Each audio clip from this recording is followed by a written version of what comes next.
Bitcoin dropped to $65,000, down 48% from the all-time high, breaking below the previous cycle peak from 2021. And here's the weird part. No panic selling, no retail capitulation, just 9 straight days of steady, methodical, relentless downward pressure. Meanwhile, $5 trillion evaporated from global markets in 24 hours. No clear catalyst, no obvious headline, just markets collectively deciding that risk isn't worth holding anymore. And when Bitcoin breaks confidence like this, the narratives flood in. Exchange insolvency, regulatory suppression, quantum computing threats. People are literally tying Bitcoin to Jeffrey Epstein conspiracy theories. Every explanation, all at once, competing for your attention and your fear. So, the real question isn't just why is Bitcoin down? It's what does this moment actually tell us about how markets work when everyone's playing chicken with reality? Here's what I'm going to show you. How this drawdown is less about Bitcoin and more about a massive repricing of risk across every asset class. Why the selling pattern tells you exactly who's driving price down and why they're doing it now, and what historical patterns say about where we actually are in this cycle. Because understanding the difference between noise and signal is the only thing that keeps you solvent when everyone else is losing their minds. By the way, I built a free early retirement calculator because most online ones are mathematically wrong. It uses BlackRock and Vanguard logic to expose the weak points in your plan, and I only ask for your email to send the report so I don't store any of your financial data. Link in the description. Look, let me give you a framework for understanding what's actually happening. Think of the financial system like a giant game of chicken. Not the fun kind. The kind where everyone's driving toward a cliff and whoever hits the brakes first loses status, but lives to play another day. The Federal Reserve is one driver. Commercial banks are another. Institutional players, retail investors, foreign governments holding treasuries. Everyone's in their own car watching everyone else trying to figure out who blinks first. Bitcoin's price right now is not breaking because Bitcoin changed. It's breaking because one of the drivers tapped the brakes and now everyone's scrambling to figure out what they saw that nobody else did. Here's the thing about market sell-offs that nobody wants to admit. The story comes after the price move, not before. Price drops first. Then human brains, which can't handle randomness, reverse engineer a narrative to explain it. Right now, Bitcoin's relative strength index, the RSI, is lower than it was during the COVID crash in March 2020. Lower than it was at the bottom of the FTX collapse in 2022. That's not a prediction of where price goes next. It's a measure of how one-sided the selling has become. It tells you fear and forced liquidation are at extreme levels. And historically, those conditions show up near the end of drawdowns, not the beginning. But your brain doesn't care about that. Your brain wants a villain. So, let's talk about the villains everyone's pointing at. Theory 1, campaign selling. That's veteran trader Peter Brandt's term for what's happening. Not panic, not retail giving up, methodical institutional selling. The idea is simple. Large players are intentionally suppressing price before a major regulatory shift happens.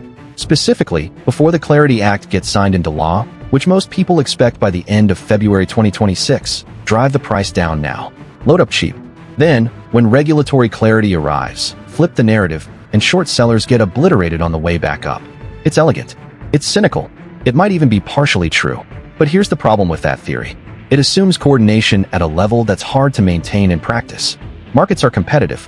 If one institution thinks they're suppressing price to buy cheaper, another institution sees that and front-runs them. Game theory says defection is more profitable than cooperation when the stakes are this high. So yeah, maybe some players are doing this, but attributing the entire move to a conspiracy gives those players way more credit than they deserve. Theory 2, exchange insolvency. Rumors have been swirling, particularly around Binance, ever since the 10-to-10 incident. People pulling liquidity, order books looking thin, whispers of fractional reserve practices.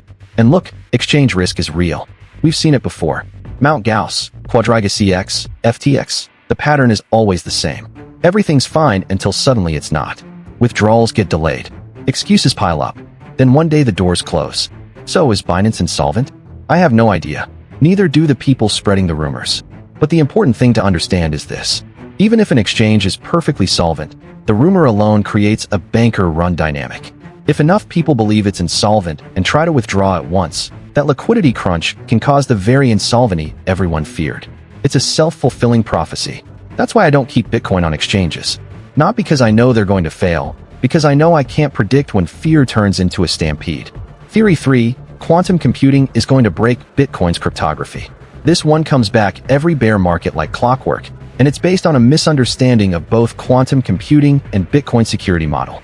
Yes, quantum computers theoretically could break the elliptic curve cryptography that secures Bitcoin addresses, but we're not close to that. The quantum computers that exist today can barely factor small numbers, let alone crack 256-bit encryption. And even if they could, Bitcoin's protocol can upgrade to quantum-resistant algorithms. It's not a death sentence.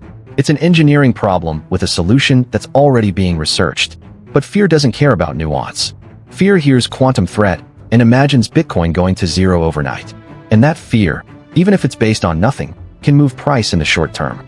Then there's the truly absurd stuff. Bitcoin is tied to Jeffrey Epstein. Epstein was Satoshi.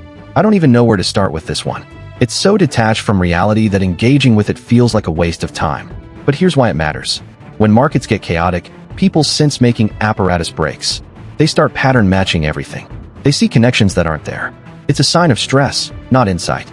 And the fact that these theories are getting airtime tells you more about the psychological state of market participants than it does about Bitcoin. But here's where it gets really interesting. If there's one clean narrative that actually did spark this unwind, it was the announcement of Kevin Walsh as the new Federal Reserve Chair.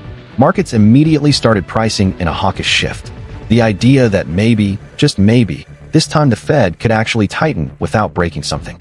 That maybe they could control inflation without resorting to money printing. And that shift in expectation pulled risk appetite out of the market like a rug. But here's the thing, the constraints haven't changed.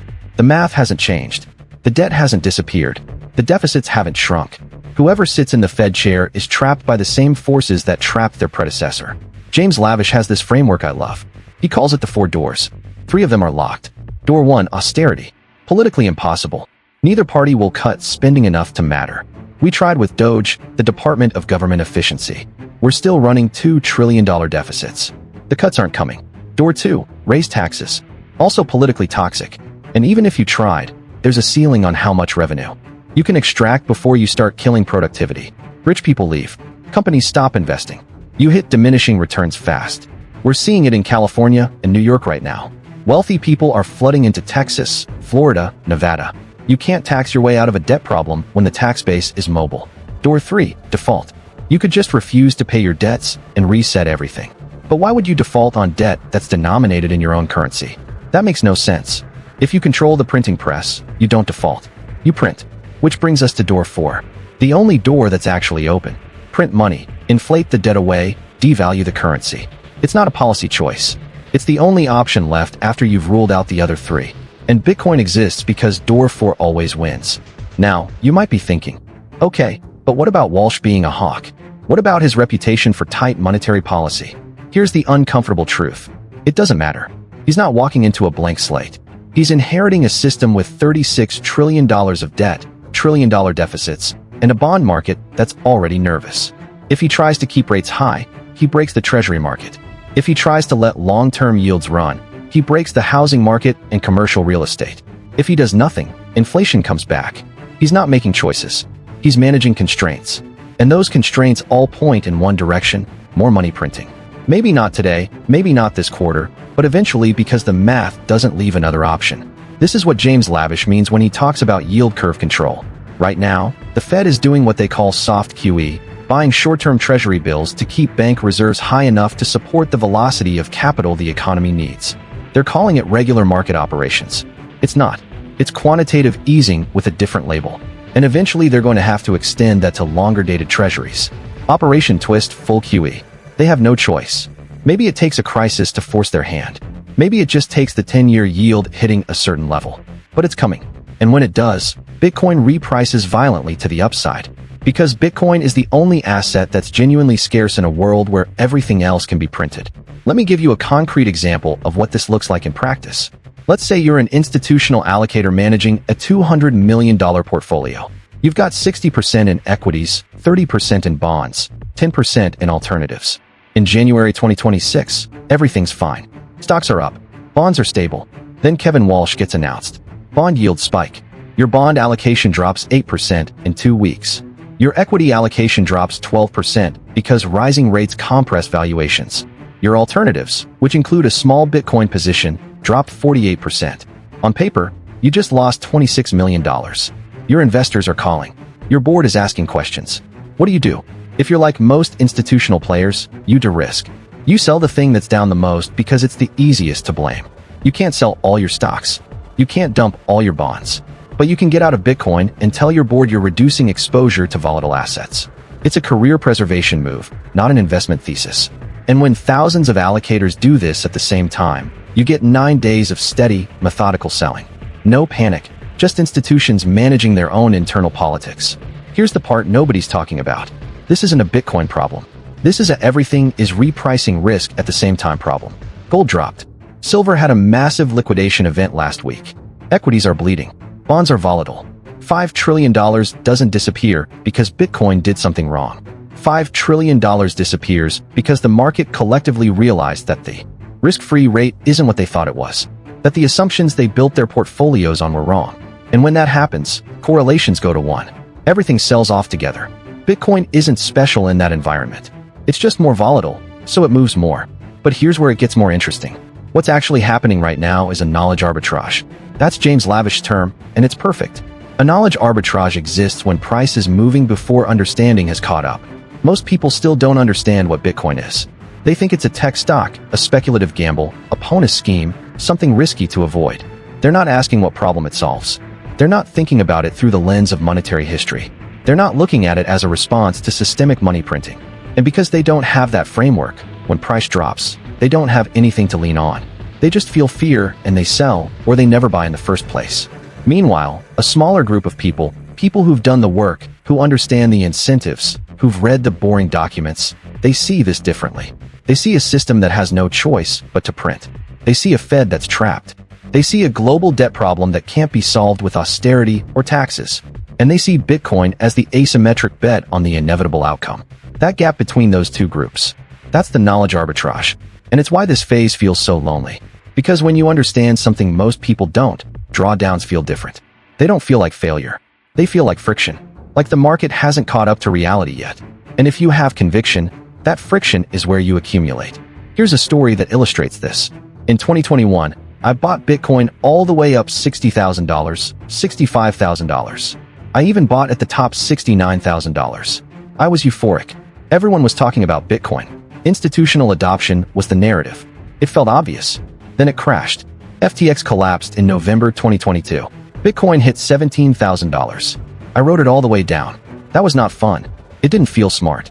It felt like maybe I was wrong about everything. But I didn't sell. Not because I'm some kind of hero.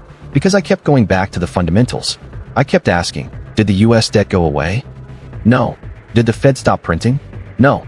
Did Bitcoin's supply cap change? No. The thesis was intact. The price was just catching up to a new reality. And looking back now, that period, that painful, isolating period, that's where real conviction gets built. Not at all-time highs when everyone's a genius. At the lows, when you're questioning everything. And here's the thing about people who hold Bitcoin through these cycles. They're not dumb. They're not gamblers. They're engineers, doctors, energy traders, entrepreneurs, people from every background who independently came to the same conclusion that Bitcoin is the best form of money humans have ever created. And they formed that conviction while the world hated it, while governments tried to ban it, while headlines mocked it, while their friends called them crazy. That's not a coincidence. That's selection. Bitcoin attracts people who can think independently and hold conviction under pressure. And I'm not betting against those people. Now, let's talk about what you actually do with this information. Here's the part that matters. First, understand that Bitcoin can go lower from here.